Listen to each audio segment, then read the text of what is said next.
If you dive 500 meters below the surface of the Arctic Ocean, the light disappears entirely. Down here, the water hovers just above freezing, and the pressure is intense enough to crush a car. This is where you begin. You actually hatch inside your mother, fully formed, before you ever touch the ocean. Once she releases you into the dark, she swims away without looking back. There is no parental care, and you have no instinct telling you to stick together. You immediately drift apart, completely alone. This diagram shows how your body survives the temperature. To keep the near-freezing water from destroying your cells, your skin is packed with specialized chemicals. They act like a biological antifreeze, repelling ice crystals and keeping your tissues intact.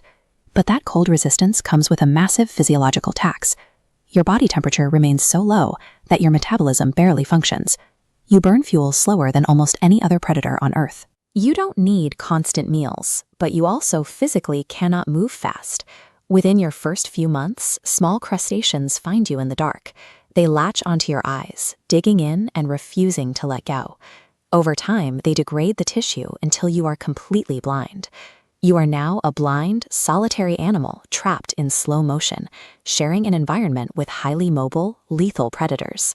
Surviving here requires a biology that operates on a timeline unlike anything else in the ocean. Looking at this sensory map, you can see how you compensate for the lack of sight. Your olfactory system is highly tuned to track odors across the vast seafloor, while your skin picks up faint electrical signals emitted by the muscles of nearby animals. Instead of chasing live prey, you let the ocean bring the food to you.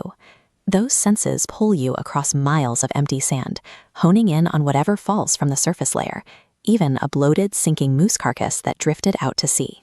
Eventually, those senses pick up something that doesn't belong. It doesn't glide, and it doesn't pulse with biology. It's a massive metal object, covered in unnatural lights and humming with a strange vibration, moving through the water as if it's watching you.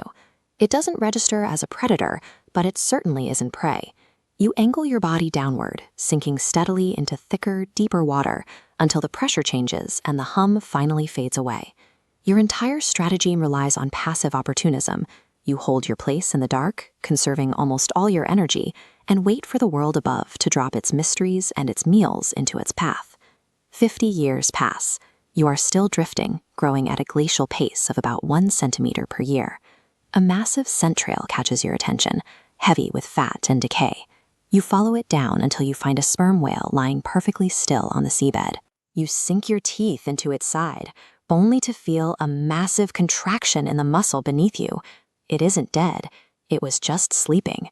The whale turns and drives its tail in a wide arc, striking you with enough force to send your heavy body tumbling across the seafloor. A hit like that would shatter the bones of a different animal, but your dense, cartilage-based frame absorbs the blunt force trauma. You correct your position and immediately ascend into a higher current, slowly pulling yourself out of the danger zone. By the time you reach 150 years old, your body finally achieves sexual maturity. A soft pattern of electrical pulses guides you to another Greenland shark, the first of your kind you've encountered in a century. The process is brief, entirely mechanical, and devoid of any recognition. As soon as it's over, the other shark drifts away in the opposite direction. You don't follow. Even the biological imperative to reproduce offers no community. It is a momentary intersection of paths before you return to another century of absolute isolation. 100 years later, at age 250, you catch the scent of fresh blood from a sunken seal. But you aren't the only one. A 6-gill shark is already circling the carcass, and it is significantly faster and more agile than you. You attempt to share the meal, but the 6-gill strikes, tearing a deep, unbalancing gash into your side. As it banks for a second pass, you twist and lunge. Your jaws clamp down just behind its gills, tearing a massive, ragged wound until it thrashes free and bolts into the dark. You don't chase it. You are bleeding heavily. You swim down into deeper, colder water and wedge yourself between 2 jagged rock slabs.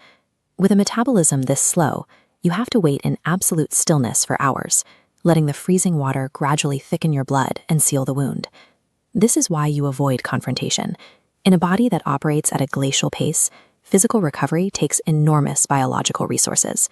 A single severe injury demands a massive, dangerous tax on your lifespan just to repair the damage. You reach 400 years old. The water feels the same as it always has, until a sudden shift in pressure signals something new.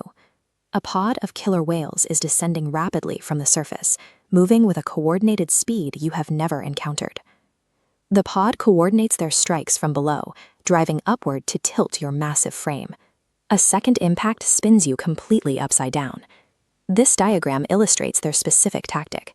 By physically forcing you upside down, they trigger a catastrophic sensory orientation failure. Your nervous system effectively shuts down, completely paralyzing your already limited movement. Unable to fight back or flee, your body stops reacting. The killer whales take the specific organs they need and leave the rest. After 4 centuries of continuous, quiet motion, your heavy body finally stills and begins its long descent to the scavengers waiting on the seafloor. Reaching 4 centuries of life requires a constant, silent endurance against the cold and the dark. The Greenland shark inhabits the abyss by simply outweighting every other creature in the water.